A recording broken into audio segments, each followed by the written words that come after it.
বহুত দিনৰ মূৰত আজি আপোনালোকলৈ এটি সৰু ভিডিঅ' লৈ আহিছোঁ।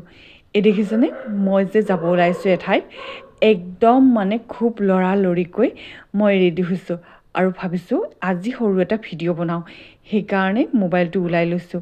কিন্তু ৰাতিপুৱাৰ পৰা কি কৰিছোঁ, অলপকৈ ভিডিঅ' বনাবৰ কাৰণে ট্ৰাই কৰিলোঁ, কিন্তু গৈ নাটিল, মানে মই নোৱাৰিলোঁ।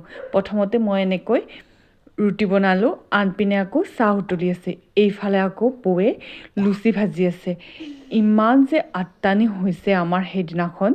আৰু ইফালে দেউতাই বহি চাহ খাই আছে। দেখিছেনে বাহিৰত কিমান কুঁৱলীৰ নিচিনা পৰি আছে, একদম ঠাণ্ডা আছিলে। আনপিনে আকৌ দাদা আৰু বৌ আৰু দেবুৱে পাকঘৰৰ ভিতৰতে কিবা কিবি কৰি আছে। সেইকাৰণে মই পটককৈ ভিডিঅ'টো লৈ ল'লোঁ। গধূলিলৈ আমি গোটেইকেইজনীয়ে এনেকৈ ফুৰিবলৈ গ'লোঁ। ফুৰিবলৈ যোৱা মানে এইজন যে দেখিছে, এইটো সৰু বেবীটো, ই একদম নিউবৰ্ণ বেবী। আমি যোৱাই নাছিলোঁ খবৰ ল'বলৈ, সেইকাৰণে গোটেইকেইজনীয়ে গ'লোঁ। গৈ অলপ কথা চথা পাতি খবৰ চবৰ লৈ ঘৰলৈ আহিলোঁ। আহি এটা সৰু ভিডিঅ' বনাই আপোনালোকলৈ আগবঢ়ালোঁ। মানে কি আৰু, বহুদিনৰ মূৰত কিনো দেখাম বুলি এনেকৈ অলপমান সৰু ভিডিঅ' বনালোঁ। আৰু আজিলৈ সামৰিছোঁ।